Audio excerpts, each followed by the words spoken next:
Hello, ladies and gentlemen, and welcome to the Daily Friend Wrap. I'm your host, Nicholas Lorimer, and I'm joined today by Makone Maja.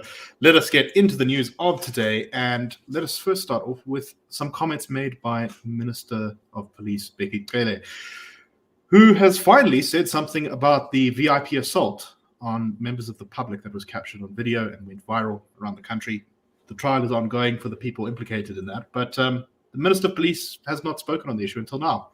Well, he was before the Parliament's Police Portfolio Committee, and he expressed concern about the negative impact and narrative the incident had created, and he believed that this had put the police on the back foot. He said that he had noted the criticism against him for not saying anything on the matter, but he said he was out of the country at the time, and everything had been said by the deputy president, and there was nothing new that one would have come up with to fill the gaps, as one has filled the gaps in calling for the police to be cooperative on the matter and doing what they're supposed to do. Okay, look, fair enough. It's not like he was going to say anything particularly insightful on this, but I think it really suggests where his priorities lay, and the entire framing of this as the narrative around the incident put police in the back foot. I'm sorry, Bheki Cele, but police are one of, if not the most distrusted institution in South Africa. Surveys have found something like only 30% of South Africans have any faith in the police service whatsoever. And when police brutality like this is kind of, no big deal from the police minister, I think we can begin to understand exactly why people are so annoyed with the cops. Never mind the ineffectiveness in solving many of the country's problems to do with crime. Makone, what's your take on all of this? Nick, the Minister of Police is often first on the crime scene, getting a good photo op out of those moments. And usually they're not directly related to his scope of work. But you think issues are surrounding discipline of police or members of the police force, which hit like right to the core of a Minister of Police, would concern him, and that he would have made a statement earlier, despite the fact that he said that he wasn't in the country and so forth. But still, I think it would have reassured. It sounds like such a dog ate my homework kind of excuse. I wasn't around. I was sick that day. It's a cop-out, right? He still had many opportunities to come out and say something because the story dragged on and on and on. But again, his own language around this issue, describing it as a narrative, really it informs us of what his position and his posture is toward this issue of police brutality. It's just one of the other ones for him, one of the other many cases of police brutality that, unlike this one, never get as much coverage. Exactly. With such low trust in the police service, the Minister of Police should be working every single day to make the public feel as though the police are on their side. But he's immediately framed this as being police versus public, and the implication being that the public is getting hysterical about something that's no big deal. I think this is... Go ahead. The minister always sees himself as a victim, and he kind of forgets the position he occupies, especially in the ring of government, as the Minister of Law Enforcement Agency, like the SABS in South Africa. But again, the victim narrative gets ahead of him. Right, exactly. And it is emblematic of so much that is wrong with governance in South Africa, particularly in how government responds to bad things that happen. Okay, let us move on to our next story. And this is some comments by the Minister of Water and Sanitation, Senzo Mchunu, who said that we're facing a very significant backlog in the amount of money it's going to take to fix South Africa's water problems. He says that according to estimates that his office has done, it's going to take 90 billion rand per year for 10 years in order to achieve what he described as 100% reliable water and sanitation service provision in South Africa. He was responding to a question asked by the EFF, which was looking into whether there was incidences of where water tankers, the companies providing water tankers, had been sabotaging water infrastructure. We believe that had happened, for example, in Hammanskraal. There were accusations that may have happened. He was going on to explain, however, that it's really that backlog is so massive in his answer that water tanking is going to be a reality of how we deal with water problems going forward. This, I think, Makone, I was saying to you before the show, it really encapsulates the problem in the country of how the longer the mismanagement goes on, the bigger it's going to take, the bigger the amount of money and the amount of time it's going to take to fix the problem. Now, no country, I think, has to be at whatever this magical 100% reliable water and sanitation service is. But 900 billion rand, it's almost a trillion rand over 10 years. That's a lot of money.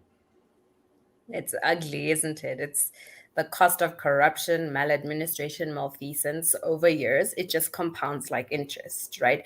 And this is the story of, again, Transnet, which there's an estimate out there that says it'll cost 400 billion to repair and refurbish railway systems in the country. A similar estimate is placed on fixing sewage infrastructure. You're talking about water tankers.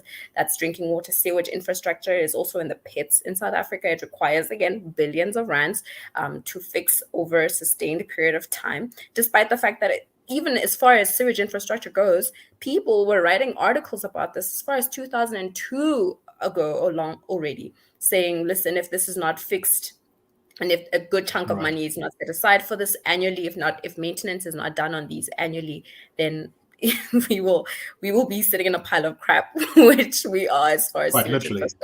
Exactly.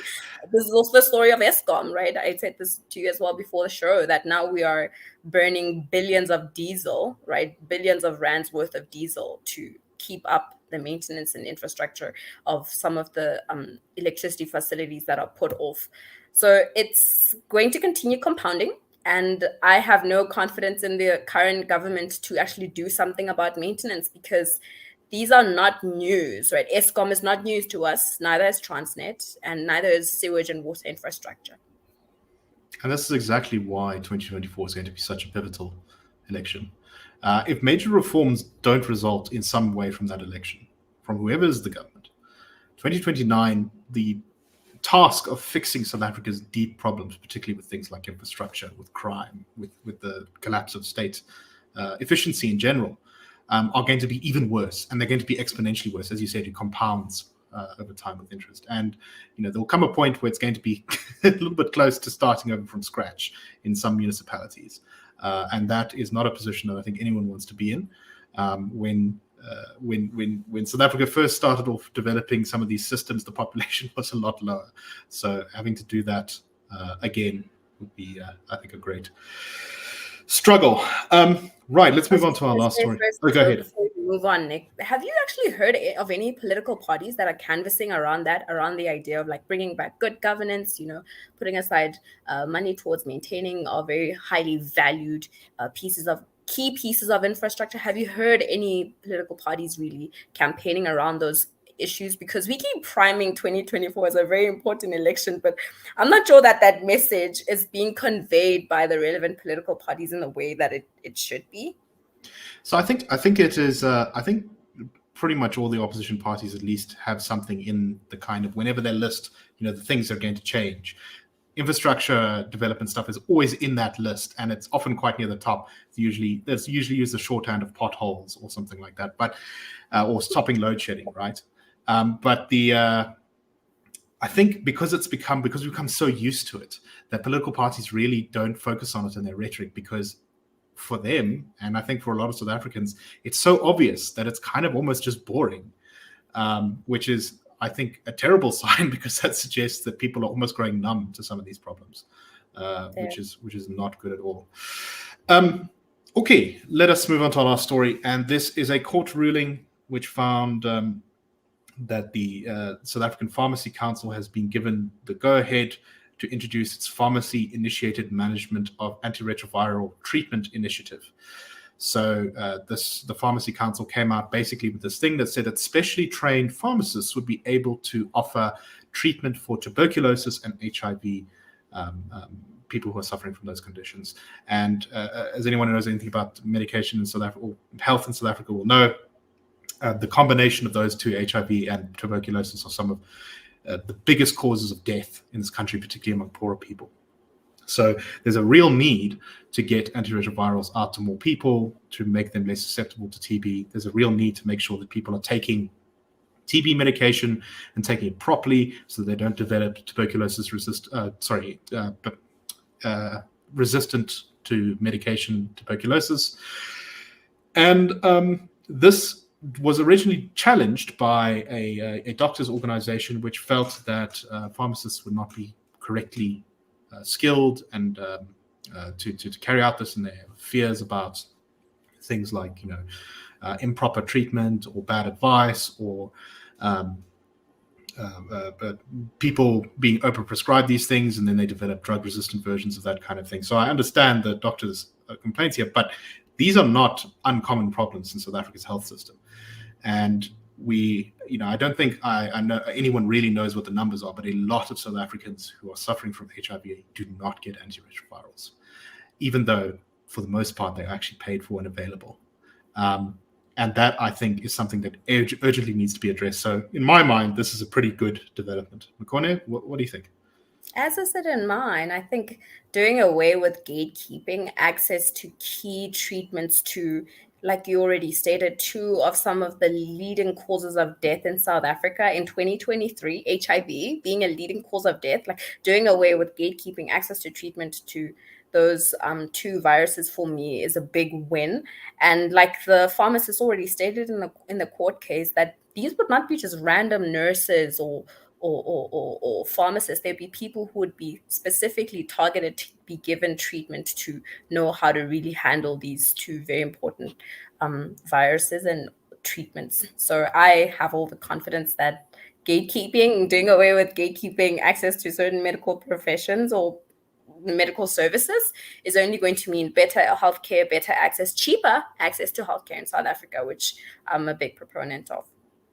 Right, and this is, in a small way, this is a kind of decentralization of decision making, which I'm usually in favor of. And I think in this case, it hopefully will provide a benefit. I mean, there's no such thing as a cost-free solution. I'm sure there will be mistakes made, but I think probably the juice will be worth the squeeze in this one.